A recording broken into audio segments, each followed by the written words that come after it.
Okay. Hello. My name is Alexis Porter. So the client I will be reviewing and discussing today, he is a 5-year-old male presenting with autism spectrum disorder. Currently, this client resides in home with his mother, his 3-year-old brother, and his 1-year-old sister. His mother requested services about a year ago with concerns of her child's lack of peer interaction, poor communication, limited diet, and problem behaviors that include screaming, tantrums, and physical aggression. I think it is important to mention that when my client's mother began seeking services, her and my client's father had recently separated, and the client experienced the birth of a new sibling all within the last 6 months. So I think it's safe to say that there had been several life changes going on. So currently, the client resides with his mother, like I mentioned while custody is being determined. Uh, the client also, he attends kindergarten full time and he is attending general education classes. So a little bit about positive and negative reinforcement as it pertains to his problem behaviors. So the client's current problem behaviors include screaming, physical aggression, and tantrum behavior, like I mentioned. So at home, when the client engages in screaming, he receives attention from his mother, whether she is reprimanding him using phrases like "stop screaming" or is receiving the items that are causing the screaming, right? So the client is positively reinforced when engaging in screaming because he's gaining access to the items that he desires.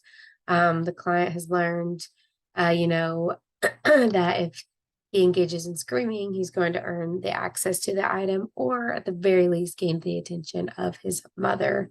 Also, the client does not interact with his younger brother in a positive manner. So the client's been negatively reinforced when engaging in physical aggression because his mother removes his brother from his space. So now the client has understood, hey, if I hit my brother, he goes away, or mom makes him go away. He's leaving my area no matter what. Um, so moving on. So the assessment at the first initial meeting, we gave the client's mother a questions about behavioral function questionnaire, also known as the QABF. So the function of the tantrum seemed to be attention based. His mother admitted that when her son engages in tantrum behaviors, she almost always reprimands him in some way or gives attention to the behavior itself in some way. The function of the screaming seems to be escape and access to tangible items. So when the client is presented with the task, no matter how simple, the client engages in screaming. He's having to give up whatever he's doing to complete this task. So um, the client will also engage in screaming.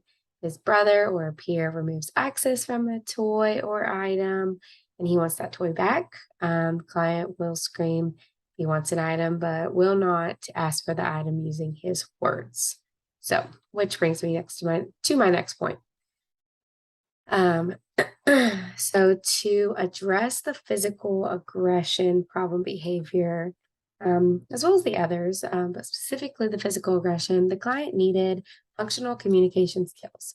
So we have implemented functional communication training during sessions to increase the client's communication to others.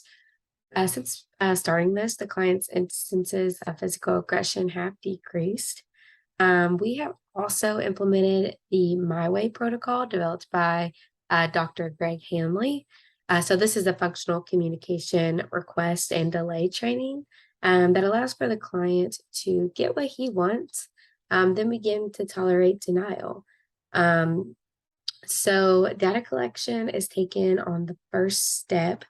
I think I mentioned there are 10 steps. So as a clinician, I cannot move on to step 2 until the client is showing 100% across all of step one, and so on. So these are the first 5 steps. So step one, teaching the learner to say, my way, please, and then giving the learner their way 100% of the time.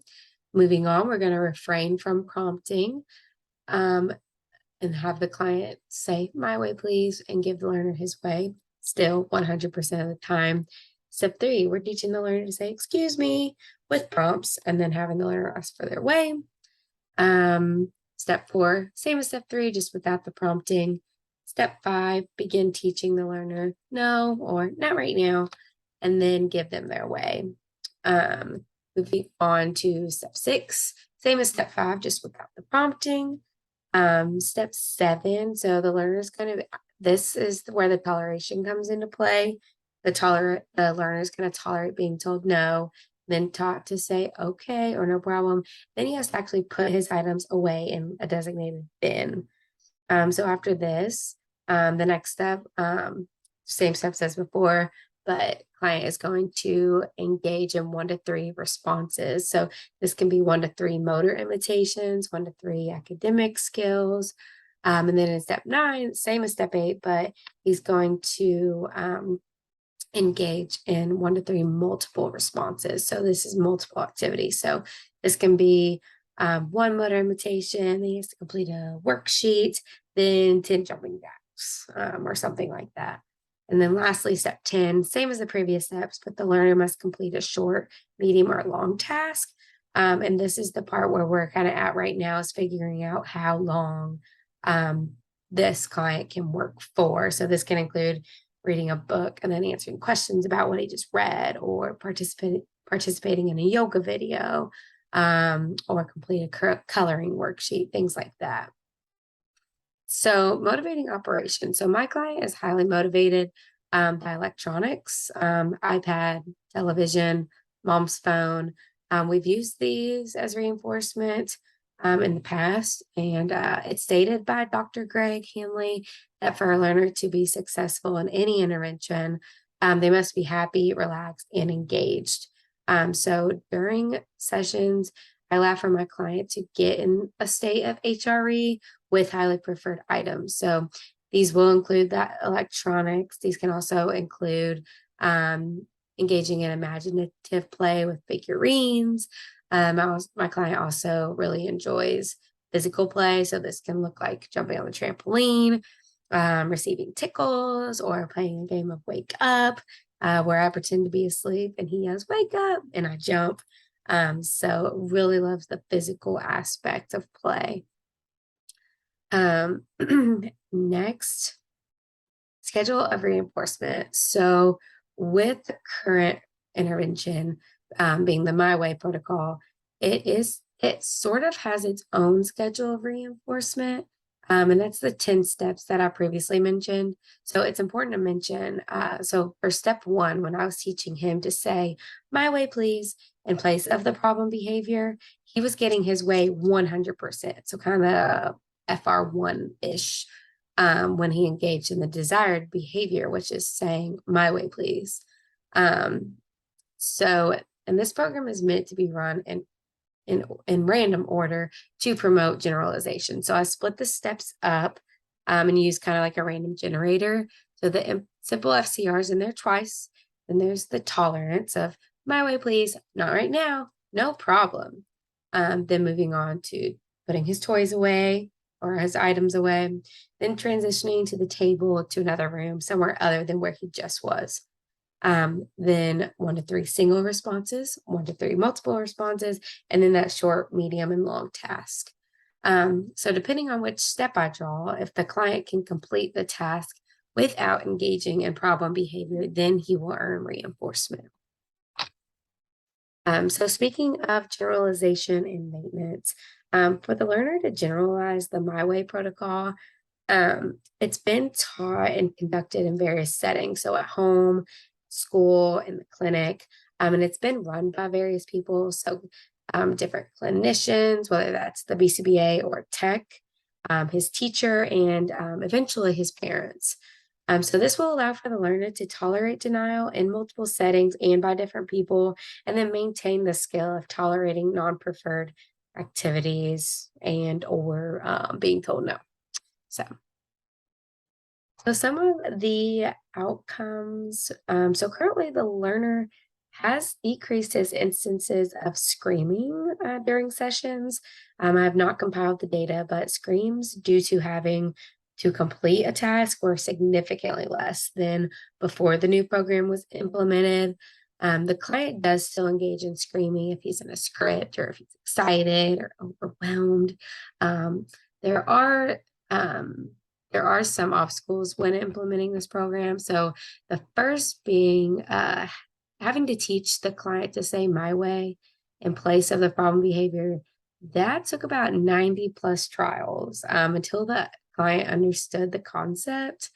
After this, some of the obstacles included training all the behavior technicians on the protocol, and the client understanding the contingency with each person was going to be the same. So the client screaming would increase each time a new technician was introduced.